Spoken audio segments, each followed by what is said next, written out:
Hey guys, my name is Julia and I'm one of your teen services librarians over at the main library on Goodwood. We are springing into STEM this week because we're making spring-powered catapults. Supplies that accompany this video are available at the main library in a limited capacity.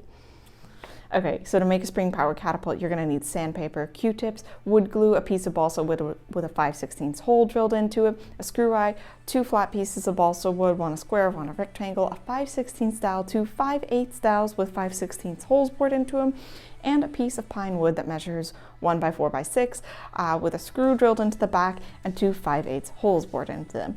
To get started, we are going to build our launching arm of this, and we're going to set aside everything but the balsa wood and the wood glue and the Q-tips.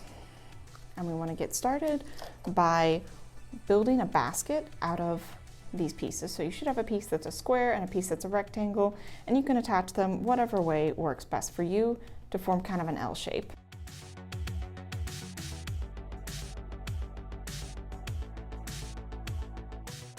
Okay, once you've got that, you want to turn this so the hole is on the side.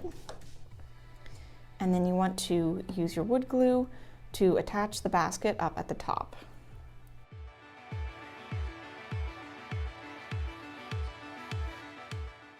Okay, after you've got that, next you want to take your screw eye, and on the bottom here, next to the hole, you want to stick the screw eye in and then just center it and screw it. Balsa wood is the softest wood in existence, so you can do this by hand, it's okay.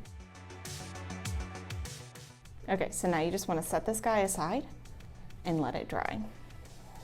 What we want to do next is we have our post here and we have our 5/16 dowel. Here's the thing though, these holes are 5/16 of an inch across, and this is a 5/16 dowel. You can put it in there, but it's going to be an incredibly tight fit and you would need a mallet to do it. So you're actually going to go ahead and sand out the holes a little bit better so you can fit the dowels into it. And you might say, hey, why don't you just drill the hole a little bit bigger so it'd be easier to fit the dowel in? So we tried that. The wood could absolutely not take drilling any more into it.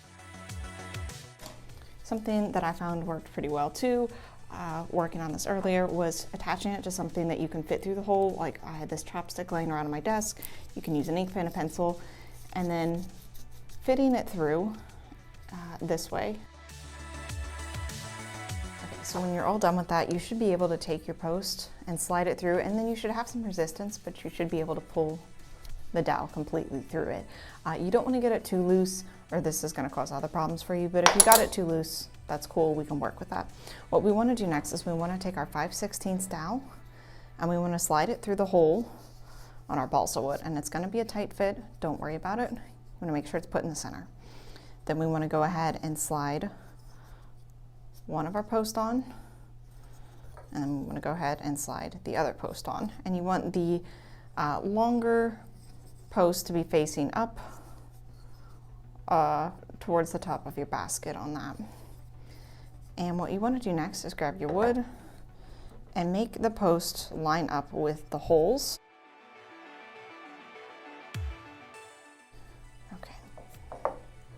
And then you want to make sure that your basket is facing forward, away from the spring. You don't want to put this on backwards. Go ahead and take some glue and put it in the holes on your board.